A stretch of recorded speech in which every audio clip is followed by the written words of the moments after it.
I don't think that we have a lot of education on like how closing goes. So They don't teach you anything in school. no, they really don't. It's like so frustrating. But anyways, you get to closing and then I feel like there's some more hidden costs that you weren't really aware of. So I feel like as a first-time home buyer, please have more money saved than what you think you need. Yeah.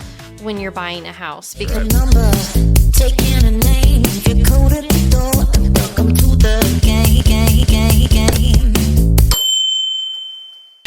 Welcome back to another episode of Dear Dilemma. On today's episode, we will be discussing the topic of buying a house or a car in today's day and age. And let me tell you, it's a nightmare. It is awful. Don't do it. That is all. you can tune out. Thank you. We'll see you next week. Oh It's my gosh. awful. It is awful. Well, we both have gone just through buying a car recently. So I leased. Yeah. Because that's the cheapest way to go right now. Well, for me. yeah. I think it depends on what you want your payments to be, what kind of car you're looking at. But it is a nightmare. Like it's been going the hunt. Okay, not that I really needed to upgrade. I just told myself I do. But the hunt has been going on since like last September for me. I was going to say it's been like about a year. I think it was like when you went to Florida last with the dogs. Yes, and you're like, that's the I've whole got reason. to get a third row. I have to get a third row because I need the trunk space for my animals when we drive to Florida. And I get she's got a bad doggy. Yeah, he's a bad dog. But they need more room. One that gets sick, right? No, he doesn't anymore, but he did as a puppy. It was awful. It worked in my car, but as we were like driving and we made it work, but it's like, wow, we could use more room. And Yeah. So I even looked while I was in Florida because I'm like, Oh, really? Yeah. maybe they have cheaper prices. We'll just switch it out and take it home. And then for us, Years later. we had a truck. Loved our truck, but we're like, you know what? I don't know. My husband got kind of like a wild hair up his ass, and he's like, I want a fast car. And I'm like, You're like, whatever. all right, Okay. it's your money. So we found a fast car that he liked, and then we had that for like about a year. But Now you're back the to whole time we had that car, we're like, it's cool, it's fun, it's fast, but like a truck is so much more I think practical for everyone us. needs a truck. And we're like, we can't do this like long term. Like we wanted to get out of having that small car again. Yeah. So we had been looking forever and ever and Yeah. ever, and finally found a good deal. But we chose to buy. We choose to buy our cars just because. I don't know. I feel like I've always heard that leasing is bad. But that's like another Dave Ramsey type thing that I've kind of like gone with, I guess. And I think your car, you don't gain any value out of a car like a house you do. no, it's a depreciating Exactly. asset. So I think they say like if your cars don't make money, right? Like a house, you can make escrow, you can add to it, you can make more money off of it doing whatever. Yeah. Cars you can't. Yeah. Unless it's like an old car and you like a very rare vintagey. Yeah. It's like, Yeah. I'm already paying this amount for $20 more. I would have a newer car and third row seating for the dogs. And if we were to ever have a kid within the next 3 years of my lease, we would have room for the dogs and a kid. Yeah. Well, and I get that. I think that leasing is a really great option for a lot of people. If it works for you. I think for us, we were just like, we're going to just choose a car, like pay it off, and then just like run it into the ground. I said that about my last car because I leased it and then I bought it and now here I am again. Yeah. Really, the real reason I got this car, I can't wink. I call it the aunt car because I got it mainly for my nieces to be able to carry all three of them in it. Or maybe like, And have room with all their booster seats and car seats. that's true. That's So really, cool. it's the aunt car.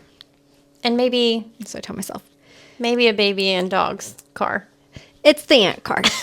So we'll see. But it is hard. So like Yeah. today I went to, so I got my car out of state, whatever, easy process. But it's the process of trying to find the price range you want with the vehicle that you want with The payments, the interest you rate. want. The interest rate is Oh, yeah.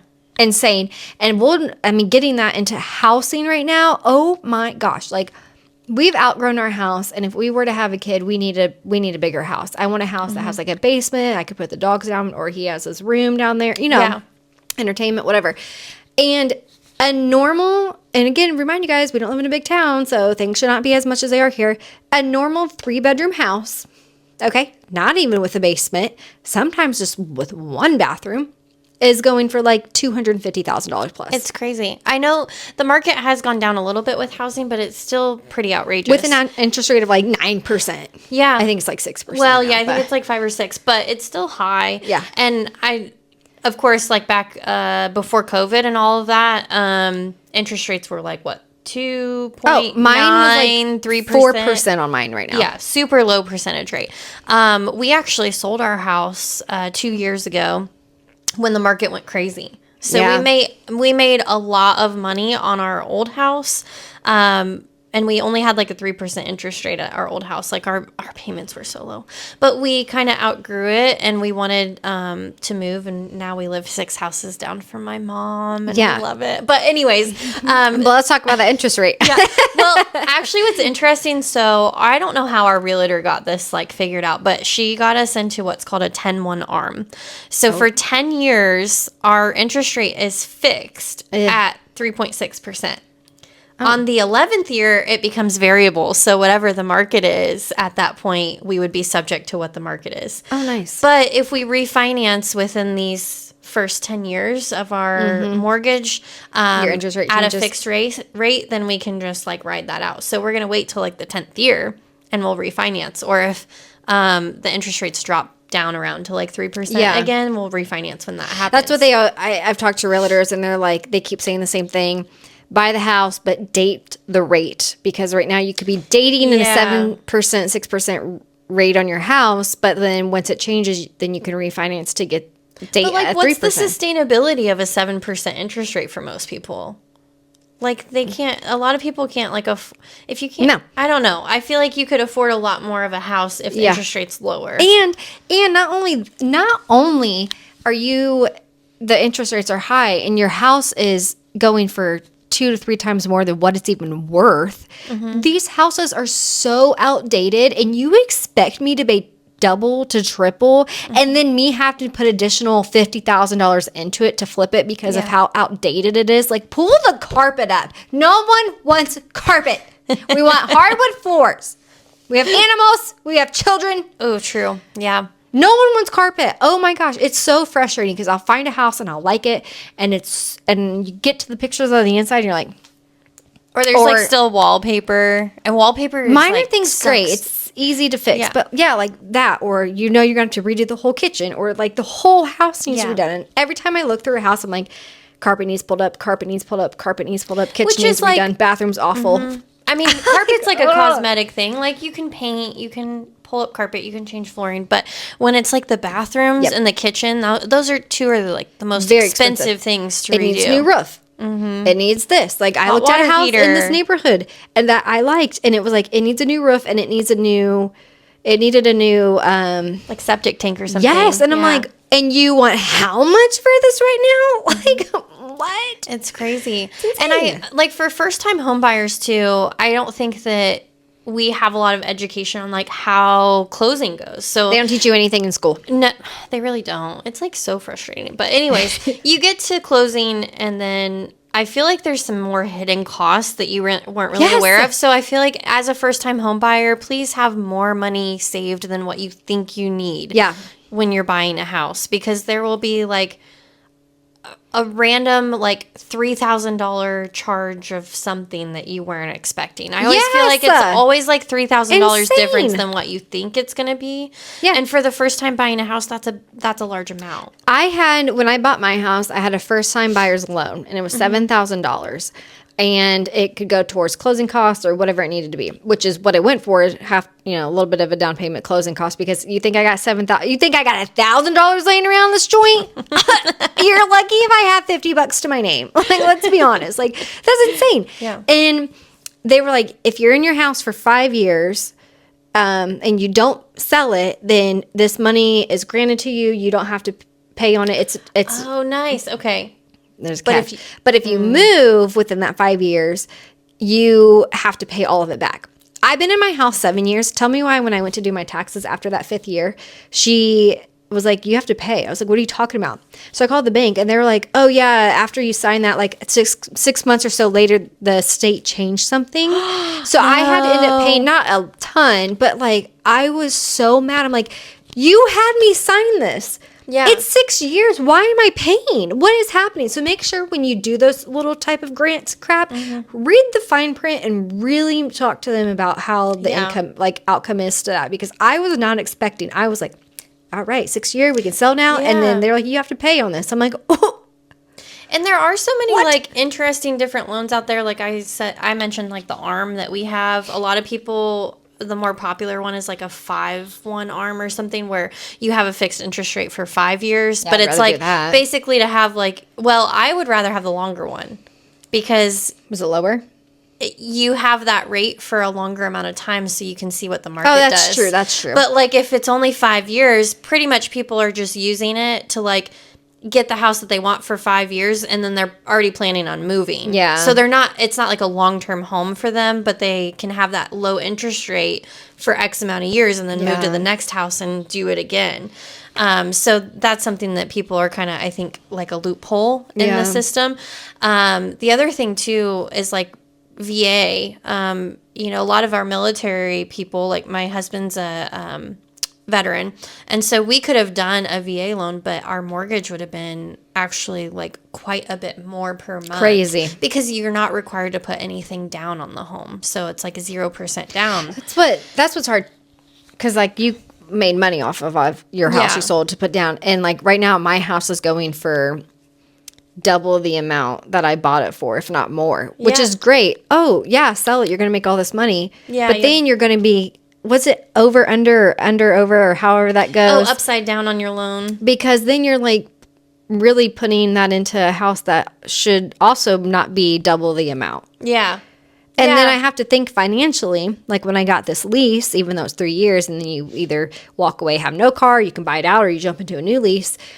If I were to get a new house, and no matter what you want, your house payment's going to be $1,200 or more. That's just what it is. So like financially, I had to make sure, like, okay, in 3 years, if we did move, am I going to be able to afford, you know, my house payment that will be around that much plus my car payment? Yeah. And not be paycheck to paycheck. Yeah. So really make sure you think it through financially. Yeah. And many scenarios and many price ranges, because you don't want to end up being paycheck to paycheck because you wanted the brand new vehicle that came out, or you wanted this house and you jumped right on it because they're selling so fast. You don't want to be car poor or house poor ever. Yeah. And that just means and not have money for groceries. Yeah, like you're living above your means. You can't do anything else with your extra time or your extra money.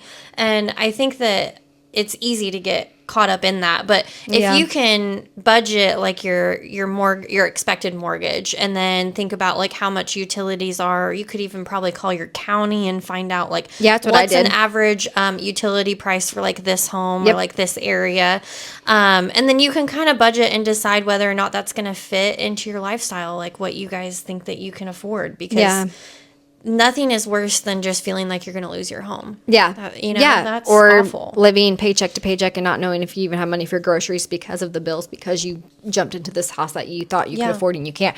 Or you have 2 leases on cars that are like over $1,000. Like I had a friend that their car payments together were like, I think $1,700. And I'm like, what is happening? I was like, I will not go past an amount that's more than my house payment. Yeah. Because I'm like, that's insane. Why would I pay more for a car to drive around than the house that I'm not a Kardashian. I don't live in my car. Let's talk about this house real quick before we wrap this up. And I'm going to show this to you after, because you're going to be like, you're joking. So there's this house that just went up for sale in our town. Remind you again, we're in a small town. Going for $700,000.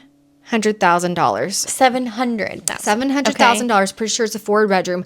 You get to the pictures. The outside's great. You're like, wow, this is so nice. It shows a living room. It's like big ceilings. You're like, wow, this is kind of like an Airbnb. I could see this in like Tennessee cabin, new, modern. You get to the kitchen, you throw up, because you're like, what? It does not match anything. Oh, no. It is like retro, red and white, 70s.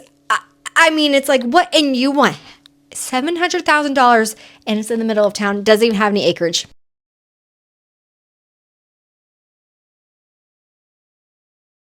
Oh, wow. Please explain that to me. Anyways, that's the dilemma for this week of buying houses or buying a car, leasing. Make sure to be smart about it. Don't put yourself in a hole because everyone else has it, financially be smart. And if you don't know any of that, talk to a financial advisor or if any family that has good advice on that and just really listen to them. So, yeah. I mean, I think both are hard. Like, it just depends, buying a house and buying a car, both things are going to be rough, especially right now, but I'm hopeful that it will get better eventually. We'll see. And yeah, just got to ride the wave. It's like the stock market crash of 2008. Like, people freaked out. They pulled all their money out of the stock market and then they never made anything back. The people that just left their money in and just rode the wave ended up with getting a lot of their money back. So just ride the wave. Yep. That's what I keep telling myself right now with the house. Yeah. We can make it work. It'll happen. It'll happen when it happens. It's on God's time, not mine. Yes. Amen. Yeah. So, well, we hope you enjoyed today's episode. Make sure to follow us on Instagram, TikTok, and what's the other one? YouTube. Oh my goodness, where you watch us. At Dear Dilemma Official. See you next week.